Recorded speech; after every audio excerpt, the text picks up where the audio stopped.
کم سے کم روزانہ 3 پارے پڑھیں، اور اگر 3 نہیں پڑھ سکتے تو 1 پارہ روز تلاوت کریں گے. اور جو حافظ نہیں ہے وہ کم سے کم روزانہ 1 پارہ تلاوت کریں. اگر 1 نہیں کر سکتے ہیں تو 4 رکوع تلاوت تو کرنا قرآن کا حق ہے. 4 رکوع، تاکہ 4 مہینے میں 1 گردان ہو جائے. 1 گردان جو قرآن کا حق ہے. اور اگر یہ حق ادا نہیں ہوتا ہے تو قرآن چیختا رہتا ہے کیا کہ مجھے گھر میں رکھا گیا مگر میرا حق ادا نہیں ہو رہا ہے. اس لیے ارادہ کر لینا چاہیے کہ صاحب ہم اگر قرآن کو نہیں پڑھ پائے ہیں تو ہم سیکھیں گے قرآن کو. اور اگر ہم نے جب امت قرآن سے دور ہو جاتی ہے تو بعد میں کہتا ہے قرآن پڑھنے سے کیا نہیں ہے، یہ کیا گھر سے پڑھو. کیا سوا قرآن اللہ کی بھیجی ہوئی کتاب ہے، ہمیں اسے پڑھنا ہے اور یہ اس کا قرآن کا ہم پر حق ہے. اور دوسرا قرآن کریم کا حق یہ ہے کہ ہم اس کو سمجھیں.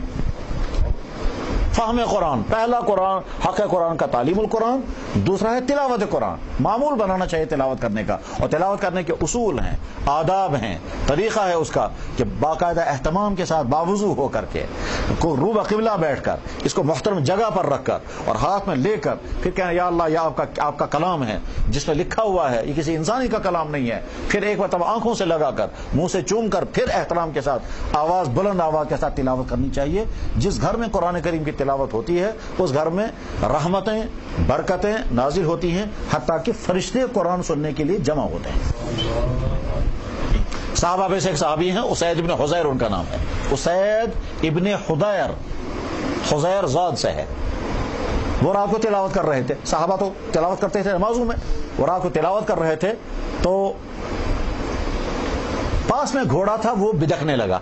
انہوں نے جلدی سلام پھیری یہ دیکھنے کے لیے کہ گھوڑے کو کس نے چھیڑا. رات میں کون چھیڑتا، کوئی نظر نہیں آیا. پھر انہوں نے نماز شروع کی، بخاری میں حدیث ہے یہ.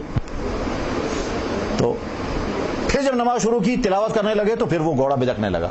سلام پھر کر پھر دیکھنے لگے اس کو کیا بات ہو جاتی ہے، کوئی چیز نظر نہیں آئی. اس کے بعد پھر نماز شروع کر دی. پھر بھیڑا یہ گھوڑا جو ہے وہ بدکنے لگا. سلام پھیرنے کے بعد جب دیکھا کوئی نہیں ہے، اتفاق سے نظر اوپر کو گئی تو چنگاریاں آسمان کی طرف نظر آئی جاتی ہوئی. فجر کی نماز کے بعد اللہ کے نبی علیہ السلام کی خدمت عرض کیا یا رسول اللہ، میں رات کو تلاوت کر رہا تھا اور اس طرح سے گھوڑا بھی دیکھنے لگا، میں نے چنگاریاں اوپر جاتے ہوئے دیکھی. تو حضور نبی علیہ السلام نے فرمایا جب تم تلاوت کر رہے تھے تو اللہ کی طرف سے سکینہ نازل ہوتا تھا اور فرشتہ وہ گھوڑا برداشت نہیں کر پاتا تھا، اسے وہ بدکتا تھا. جب تم تلاوت کر رہے تھے تو فرشتے نازل ہوئے تھے تمہارا قرآن سننے کے لیے. جب تم نے ختم کیا تو چنگاریوں کی شکل میں وہ واپس جاتے ہوئے نظر آئے.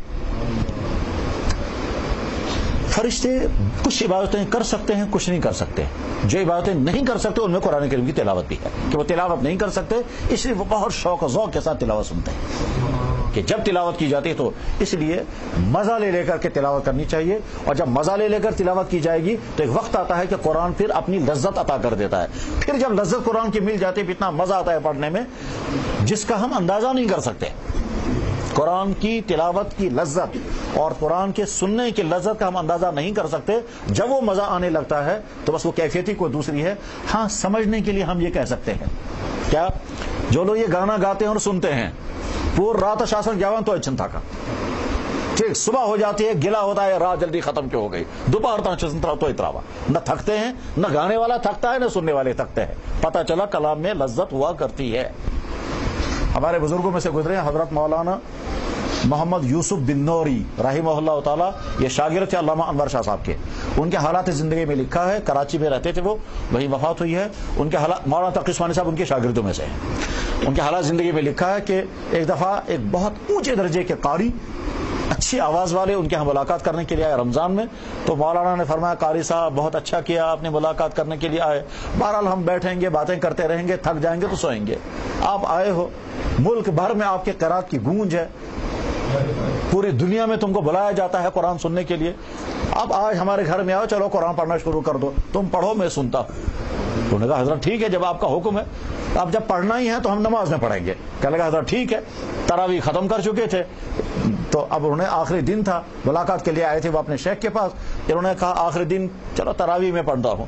چنانچہ انہوں نے نیت باندھی، تراویح کی. مولانا یوسف بن نوری بڑھاپے والے پیچھے کھڑے ہیں اور قاری صاحب ان کے سامنے آگے کھڑے ہیں. تلاوت شروع ہو گئی. ٹھیک، قاری صاحب نے سوچا میں پڑھتا رہوں گا، جب مولانا تھک جائیں گے پیچھے سے لقمہ دے کر کہیں گے اللہ اکبر تو میں بھی رکوع کروں گا. مولانا پیچھے کھڑے ہیں، قاری صاحب تلاوت جاری.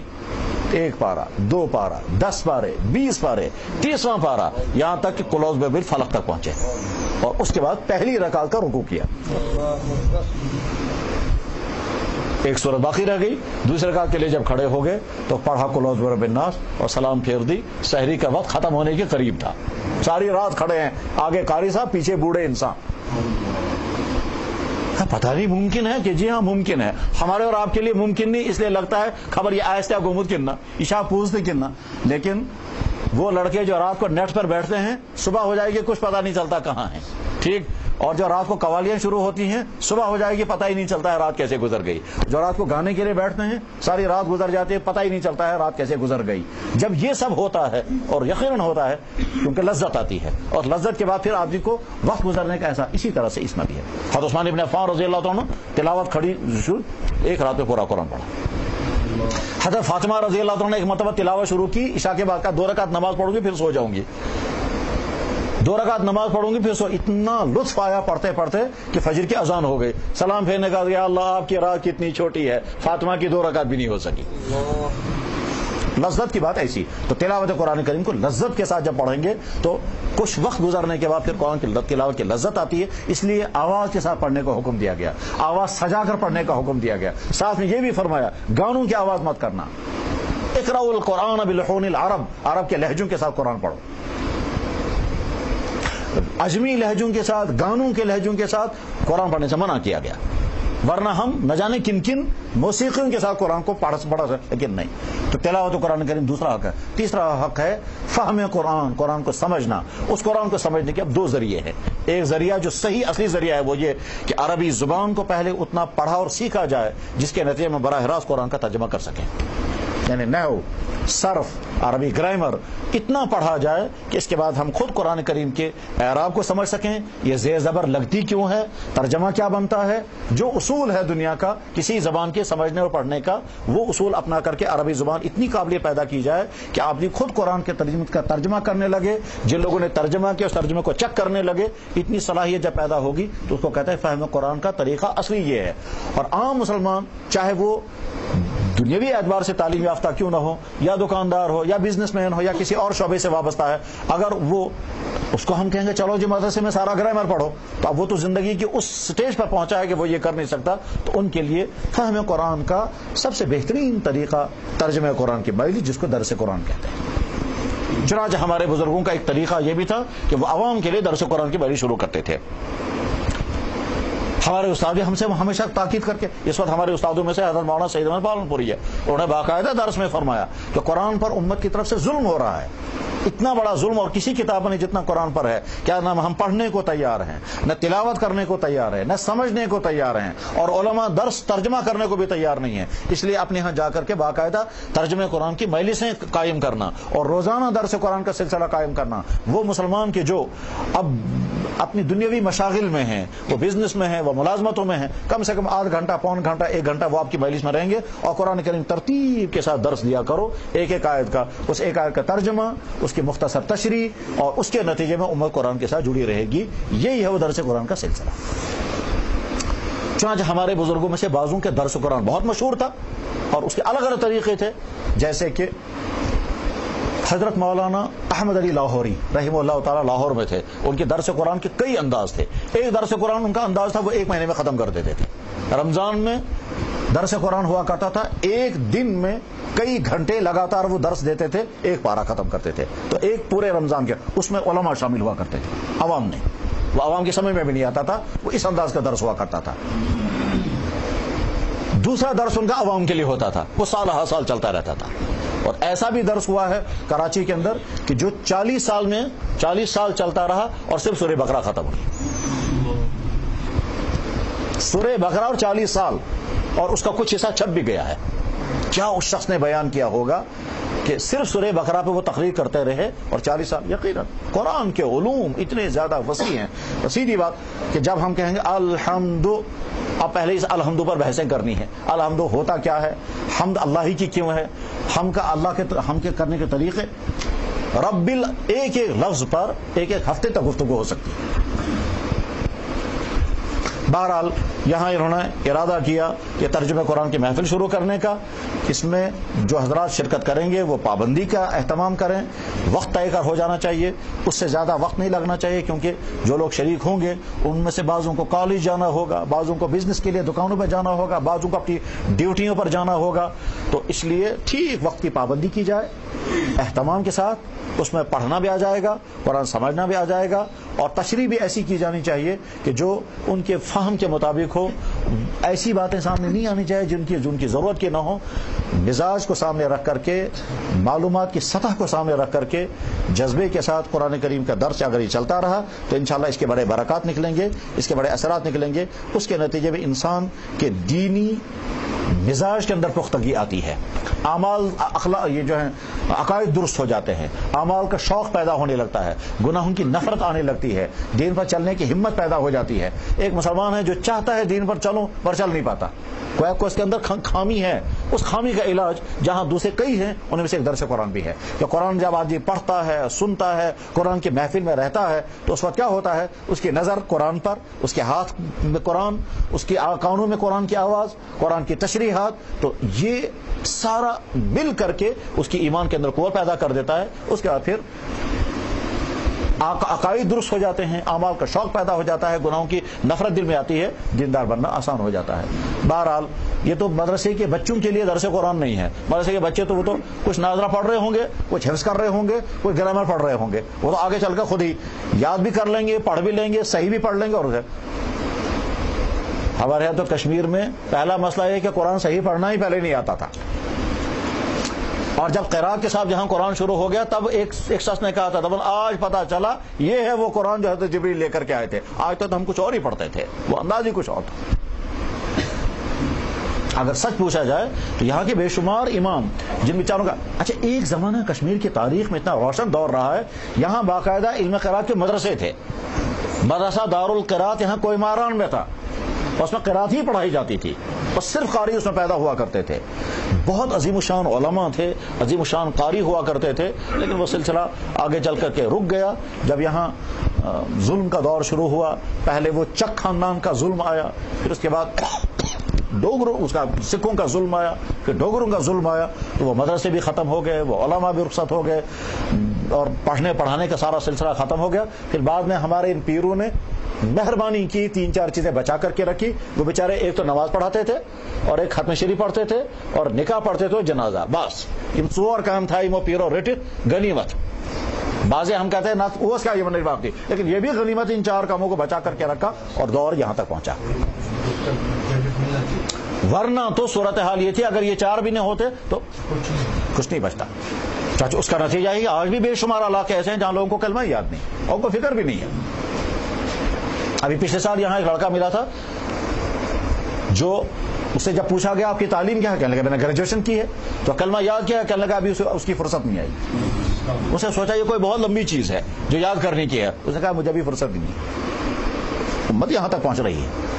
بہرحال قرآن کریم جن کو پڑھنا آتا ہے وہ عہد کر کے اٹھیں، ہم قرآن کریم کی تلاوت کیا کریں گے، اور اپنے گھر میں اور آواز کے ساتھ، اور جیسی آواز اللہ نے دی ہے۔ وہاں یہ نہیں ہے کہ صاحب آپ کو بہت حسین ترین آواز ملے، کسی شاندار آواز والے کی جیسی آواز ہو، ضروری نہیں ہے۔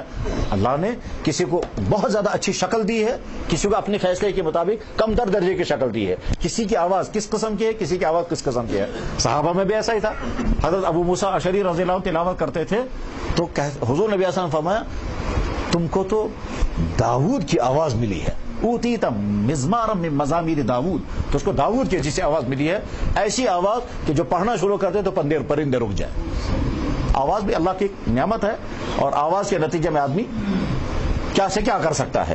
بہرحال جیسی آواز اللہ نے عطا کی ہو اسی اچھی آواز سے تلاوت کرنی چاہیے، یہ سوچ کر کہ میں اس وقت پڑھ رہا ہوں، اللہ تعالیٰ سن رہے ہیں اور کہہ رہے ہیں ذرا سناؤ مجھے کیسا پڑھتے ہو تم، میں اپنا کلام خود سننا چاہتا ہوں۔ چنانچہ حضرت نبی علیہ السلام کا بھی جی چاہتا تھا کبھی کبھی دوسروں سے تلاوت سننے کا، تو ایک مرتبہ حضرت ابی بن کعب سے فرمایا ابی مجھے قرآن سناؤ۔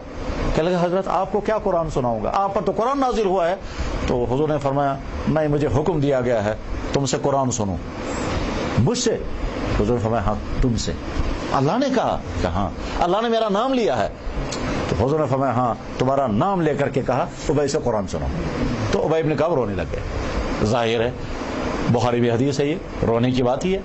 اور عبداللہ بن مسعود رضی اللہ عنہ کہتے ہیں کہ مجھ سے ایک مطلب یہ بھی بخاری شریف ہے، عبداللہ بن مسعود رضی اللہ عنہ کہتے ہیں کہ مجھ سے حضور نے فرمایا مجھے قرآن سناؤ، تو میں نے پڑھنا شروع کیا سورہ نساء، میں آنکھیں بند کر کے پڑھتا رہا لذت کے ساتھ، حضور بھی آنکھ بند کر کے سنتے رہے، یہاں تک کہ میں اس آیت پر پہنچا فَكَيْفَ إِذَا جِئْنَا مِنْ كُلِّ أُمَّةٍ بِشَهِيدٍ وَجِئْنَا بِكَ عَلَى هَؤُلَاءِ شَهِيدًا۔ جب میں اس آیت پر پڑھی، اس آیت پر پہنچا تو میں نے اتفاق سے حضور کے چہرے کی طرف دیکھا تو حضور کی آنکھوں سے آنسو گر رہے تھے، کیونکہ آیت میں کیا تھا، اللہ تعالیٰ فرما رہے ہیں کیا صورتحال ہوگی اس وقت جب ہر قوم کے لیے میں گواہ کھڑے کروں گا، اور وہ گواہ ہوں گے امت محمدیہ کے لوگ، وہ گواہی دیں گے اس امت پر اللہ نے دین بھیجا تھا، نبی آئے تھے، کتاب نازل ہوئی تھی، اس قوم نے مانا نہیں، اور تم ان کے متعلق گواہی دو گے، اور تم پر میں اپنے نبی کو گواہ بناؤں گا۔ اس وقت کیا فکیف کیا حال ہوگا، فکیف اذا جئنا من کل امت بشہید، کیا حال ہوگا اس وقت ہر امت کے اندر سے ہم کچھ گواہ کھڑا کریں گے، وہ گواہی دیں گے اللہ کا دین ہم تک آیا، امت محمدیہ کے اندر سے بھی لوگ گواہی دیں گے قرآن تھا ہمارے پاس، ہم پڑھنا چاہتے تھے، پڑھانا چاہتے تھے، یہ لوگ پڑھنے کو تیار نہیں تھے، سننے کو تیار نہیں تھے، لوگ تانا دیتے تھے۔ اس وقت کیا ہوگا جب گواہی دینے والے جینا بھی کالا ہوا شہیدہ، اور آپ کو ان تمام پر گواہ بنا کر کے قرآن کریم نے اپنے بارے میں خود ہی کہا ہے۔ اللہ تعالیٰ فرماتے ہیں وہ دن جب تم میرے پاس آؤ گے تو میرا نبی کھڑے ہو کر کے کہے گا یا اللہ میری امت نے قرآن چھوڑ دیا تھا، وقال رسول، اور قیامت کے دن نبی کہیں گے یا ربی، اے میرے رب، ان قومی، میری اس قوم، میری اس امت نے اتخذوا ھذا قرآن مہجورا، قرآن کو چھوڑ دیا تھا۔ ان کو ہر چیز کے لیے فرصت تھی، اخبار پڑھنے کے لیے فرصت، ٹی وی دیکھنے کے لیے فرصت، میچ دیکھنے کے لیے فرصت، نیٹ کے غلط پروگرام دیکھنے کے لیے فرصت، ٹھیک، شادیوں میں ہفتہ راتوں کو جاگنے کی فرصت، لیکن میرا قرآن پڑھنے کی ان کو فرصت نہیں، اور اس کو وہ تانے کے ساتھ کہتے ہیں نہ کیا قرآن ہے، نکلے گا کیا اس میں سے، حدیث میں بھی ہے۔ اللہ کے نبی نے فرمایا اس وقت کیا بنے گا جب قرآن پڑھنے اور پڑھانے کو لوگ حقارت سے دیکھیں گے اور بچے زیادہ پیدا ہونے پر پریشان ہو جائیں گے، اس وقت کیا بنے گا، یکون الولد غیظا، بچہ پیدا ہونے پر موڈ ہی خراب ہوگا، یہ کیا عذاب، اور قرآن پڑھنے پر لوگ تانا دینے لگے ان سے کیا نہیں، اس سے کیا نکلے گا، اس وقت کیا ہوگا۔ اور حضرت نبی علیہ السلام نے فرمایا نبی علیہ السلام نے القرآن حجت لک او علیک، قرآن یا تو تمہارے حمایتی بن کر کھڑا ہوگا یا تمہارے مخالف بن کر کھڑا ہوگا، یا اللہ اس نے میرا حق ادا کیا، میں تب تک نہیں بیٹھوں گا جب تک اس کی مغفرت نہ ہو جائے، اور یا قرآن کھڑا ہو جائے گا یا اللہ اس نے مجھے ضائع کیا تھا، اپنے گھر میں رکھا تھا، مجھے بہت اچھی طرح سے سجایا تھا، اچھے مخمل کے کپڑوں میں، رحل بھی بہت عمدہ تھی، جہیز بھی مجھے دیا، لیکن نہ باپ نے کھول کر دیکھا، نہ بیٹی نے کھول کر دیکھا، نہ بیٹی کے شوہر نے کھول کر کے دیکھا، بس برکت جس دن ہوتی تھی اس دن یہ قرآن کو برکت موجود روزن گارس میں یہ ٹھیک تھا، اور تعویذ بنا کر کے بھی یہ بھی ٹھیک تھا، اور صاحب کہاں بلائے کہ اس میں پورے قرآن جو گارس میں تھا، اور بچے کو خاص میں ضرور دیتے تھے تاکہ اس کا رشتہ کامیاب ہو جائے، قرآن کو صحیح آسن ٹھیک، اس کے لیے تو ملکوں کے قرآن تو میں نے حج کرنے خاص گفٹ میں گفٹ آئٹم قرآن بچے بچی تھی اس نے وہاں سے لایا، نہ باپ نے کھول کر دیکھا، نہ بیٹی آئندہ کھول کر دیکھے گی، نہ بیٹی کا شوہر، نہ بیٹی کی اولاد، یا رکھا ہوا ایسے ہی ہے، سال بھر کے بعد گردہ جھاڑ کر کے پھر دوسری سائڈ پر رکھ دیں گے۔ یہ رویہ قرآن کے ساتھ امت کا ہے، اس لیے بخاری میں حدیث ہے، اللہ تعالیٰ فرماتے ہیں اسی قرآن کے ذریعے سے میں کتنی قوموں کو بلند مرتبہ ادا کروں گا، اور اسی قرآن کی بنیاد پر کسی قوموں کو برباد کر دوں گا۔ یضع بک الآخرین ویرفع بک آخرین، کتنوں کو درجہ اونچا ہو جائے گا، کتنوں کو برباد۔ بہرحال یہ درس قرآن کا سلسلہ یہاں شروع ہوا، اس کو بہت پابندی کے ساتھ جو حضرات بھی شریک ہوں گے، خود بھی اور اپنے ساتھ اپنے دوستوں کو، صبح کا آدھ گھنٹہ یا پون گھنٹہ جتنا وقت رکھا جائے گا، یا ہفتے میں ایک دن، جس طرح سے آپ کو بہتر لگے گا، پابندی کے ساتھ آئیں، پڑھنا بھی آ جائے گا، سمجھنا بھی آ جائے گا، اور اس کی برکات آپ فوراً محسوس کرنے لگیں گے۔ پھر بتانے کی ضرورت نہیں ہے انسان نمازی بن جاتا ہے، بتانے کی ضرورت نہیں انسان اپنی زبان کو کنٹرول کرنے لگتا ہے، یہ سمجھانے کی بھی ضرورت، قرآن کے اثرات، قرآن ہدایت ہے۔ آج مجھے یاد ہے دنیا میں بہت بڑے قاری گزرے ہیں، قاری عبدالباسط، ان کی آواز بڑی عجیب و غریب تھی۔ جس زمانے میں وہ مصر میں تھے، اس زمانے کا ایک بے دین انسان وہاں کا حکمران تھا، جمال الدین ناصر، وہ کمیونسٹ قسم کا تھا اور رشین بلاک کے ساتھ تھا، تو وہ رشیا جایا کرتا تھا۔ ایک مرتبہ اس نے سوچا قاری صاحب کو ساتھ لے جاؤں گا، میں نے کہا قاری صاحب آپ کو چلنا ہے روس، انہوں نے کہا چلو جائیں گے، اب کیا۔ بہرحال پہنچ گئے رشیا، اور وہاں ان ملحدوں کمیونسٹوں کے ساتھ جو خدا کے منکر، ان کے ساتھ کوئی میٹنگ کرنی تھی، وہ میٹنگ کر کے فارغ ہو گئے، تو جمال الدین ناصر نے قاری صاحب سے کہا یار ان کو کچھ سناؤ تم قرآن۔ میٹنگ میں کہتا ہے کہنے لگا ہمارے ساتھ ایک صاحب ہیں، یہ کچھ آپ کو سنانا چاہتے ہیں، انہوں نے کہا چلو جو سناؤ۔ قاری عبد الباسط کہتے ہیں میں سوچتا رہا کہ ان کافروں کو کیا سنا. کافر کیا, وہ تو ملحد, اتھیسٹ, خدا کے منکر, ان کو کیا سناؤں گا میں سوچتا رہا تو میرے ذہن میں آیا میں وہی آیتیں سناؤں گا جو اللہ کے نبی علیہ الصلوۃ والسلام کی, وہی آیتیں سناؤں گا جو آیتیں حضرت عمر کو سنائی گئی تھی جس پر حضرت عمر پلٹ کے مسلمان ہو گئے تھے. طٰہٰ مَا أَنزَلْنَا عَلَيْكَ الْقُرْآنَ لِتَشْقَىٰ. اب جب قاری عبد الباسط نے کان آنکھیں بند کر کے اور کان دبا کر وہ جھوم جھوم کا پڑھا کرتے تھے, وہ جب پڑھنا شروع کیا وہ سارے سناٹے میں یہ کیا پڑھ رہا ہے. قاری عبد الباسط کہتے ہیں کہ ظاہر ہے وہ کیا مانتے ہیں یہ قرآن ہے, وہ کیا پتہ چلتا ان کا یہ قرآن ہے. جب میں نے ختم کیا تو میں نے آدھے سے زیادہ لوگوں کو دیکھا ان کی آنکھوں سے آنسو گر رہے تھے, ان کو بھی معلوم نہیں تھا یہ آنکھوں سے آنسو کیوں گر رہے ہیں. کہتا ہے میں سمجھ گیا یہ قرآن کے اثرات ہیں, جو ابھی ایمان تو ان تک نہیں پہنچا مگر ان کے آنسو نکال دیے اس نے. اس کے بعد انہوں نے کہا ہم کو بتاؤ یہ کیا تھا, یہ کون سا میوزک ہے. انہوں نے کہا یہ کوئی میوزک نہیں ہے. کہنے لگا اس کی تاثیر بڑی عجیب ہے, بیشتر ہم کو رونے کو جی چاہ رہا تھا. واقعہ تو بعض میوزک ایسے ہیں کہ بعض ساز ایسے ہیں کہ انسان کو خواہ دل غمگین ہو کر رونے کو جی چاہتا ہے. خیر میوزک کی دنیا الگ دنیا ہے, سازوں کی دنیا الگ ہے. علم موسیقی کے جو اصول ہیں ان میں الگ الگ بحثیں ہیں اس کی. ہمارے بڑے سکالروں میں سے گزرے ہیں ڈاکٹر حمید اللہ. انہوں نے واقعہ لکھا کہ میرے پاس ایک شخص آیا فرانس کا, اور وہ ٹاپ میوزک کا وہاں آدمی تھا. کہنے لگا وہ میرے پاس آیا, کہنے لگا وہ جو قرآن ہے نا مجھے سمجھائیے یہ قرآن میں کون سی میوزک ہے. انہوں نے کہا صاحب قرآن میں تو کوئی میوزک نہیں ہے. کہنے لگا نہیں اس میں میوزک ہے, لیکن ایک ایسی میوزک ہے جو ہمارے فارمولوں میں ابھی نہیں آئی ہے. کہنے لگا بھائی قرآن میں کوئی میوزک نہیں ہے. انہوں نے کہا ہے. تو تم نے کہاں سنی؟ کہنے لگا میں ایک عرب فنکشن میں تھا, وہاں کوئی قاری تھے اس نے قرآن سنا تو میں سمجھا یہ میوزک ہے اور یہ اس کا اپنا میوزک ہے اور اپنا ساز ہے, یہ اپنا ساز ہے. مجھے سمجھا یہ کون سی قسم کا ساز ہے. انہوں نے کہا قرآن میں کوئی ساز نہیں. کہنے لگا اچھا کسی اچھے پڑھنے والے کو بلائیے. کہنے لگا میں نے ایک اچھے پڑھنے والے کو بلایا, وہ پڑھتا رہا, وہ سنتا رہا, اور پھر جب مجلس ختم کی تو اس نے کہا اگر میں اس قرآن کو ماننے لگوں گا مجھے کیا کرنا پڑے گا. انہوں نے کہا تم کو مسلمان بننا پڑے گا. ہو گیا مسلمان. قرآن کا ساز سن کر, قرآن کا لہجہ سن کر. کہنے لگے میں نے, اس نے کہا جی اب مجھے پڑھانے والا کوئی چاہیے. ڈاکٹر حمید اللہ چونکہ حیدرآباد کے تھے تو کہا میں نے حیدرآباد کے قاری صاحب کو ڈھونڈا, ان کو کہا اس کو یہ قرآن پڑھاؤ. کہنے لگے ایک دن وہ اس کو پڑھا رہے تھے, اذا جاء نصر اللہ والفتح ورأيت الناس يدخلون في دین اللہ افواجا فسبح بحمد ربک واستغفر. اس نے کہا صاحب آیت غلط ہو رہی ہے. انہوں نے کہا آیت تو یہی ہے. کہنے لگا آیت غلط ہو رہی ہے کیوں؟ کہنے لگا صاحب اس میں ساز کا کوئی اصول ٹوٹ رہا ہے. اس نے کہا صاحب قرآن کا میں کوئی ساز کا اصول نہیں. کہنے لگا ٹوٹ رہا ہے, یا تو آیت غلط ہے اور یا کوئی لفظ چھوٹ رہا ہے. کہنے لگے وہ اعتراض کرتا رہا. وہ قاری صاحب میرے پاس آ گئے. میں نے کہا یار میں بھی تو ایسے ہی پڑھتا ہوں, اس میں تو کوئی لفظ نہیں چھوٹ رہا ہے. خیر اسے بلایا, بلانے کے بعد کہا بھائی آپ کو کیا ڈاؤٹ ہو رہا ہے؟ کہنے لگے جی اس میں کوئی لفظ چھوٹ رہا ہے. انہوں نے کہا کوئی لفظ نہیں. کہنے لگا میں سناتا ہوں آپ کا, آپ سنیے. اب کہتا ہے میں نے اس کو سنا اذا جاء نصر اللہ والفتح ورأيت الناس يدخلون في دين الله أفواجا ورأيت الناس يدخلون في دين الله أفواجا فسبح. کہتا ہے وہ کھڑا ہو گیا اور مجھے کندھے پر اٹھایا اور کمرے میں ناچنے لگا. کہنے لگا فٹ ہو گیا, یہ صحیح فارمولا صحیح ہے. کہتا ہے مجھے یاد آیا ہمارے قاری صاحب نے کہا تھا کہ اس کو پڑھتے پڑھتے ورأيت الناس يدخلون في دين الله افواجا پر رکنے سے زیادہ بہتر ہے فسبح پر رک جاؤ. فارمولا پورا ہو گیا. کہتا نہیں کون سا فارمولا اس کو نظر آ رہا تھا. یہ واقعہ لکھا ہے, کتاب کا نام ہے محاضرات قرآن, اور اس میں ڈاکٹر حمید اللہ کے حوالے سے لکھا ہے. بہرحال قرآن کریم کے اس درس میں شرکت کریں. اللہ تعالیٰ شانہ اس کے ذریعے سے طرح طرح کے برکات, اور سب سے بڑی اہم بات جو ہے دین کے اندر پختگی آ جائے گی. اللہ جل شانہ اس قرآن کے درس کو نافع سے نافع بنائے. میں قرآن کریم کی ابتدائی سورت کا صرف ترجمہ کرتا ہوں اور پھر تشریح انشاءاللہ بعد میں یہاں ہوتی رہے گی. بسم اللہ الرحمن الرحیم. شروع اس اللہ کے نام سے جو بڑا مہربان اور نہایت رحم کرنے والا ہے. الحمد تمام تعریفیں, للہ مخصوص ہیں اسی ایک اللہ کے لیے, رب العالمین جو تمام کائنات کا رب ہے. الرحمن الرحیم وہ اللہ جو تمام انسانوں پر سب سے زیادہ رحم کرنے والا, وہ اللہ جو تمام مخلوقات پر مہربانی کرنے والا.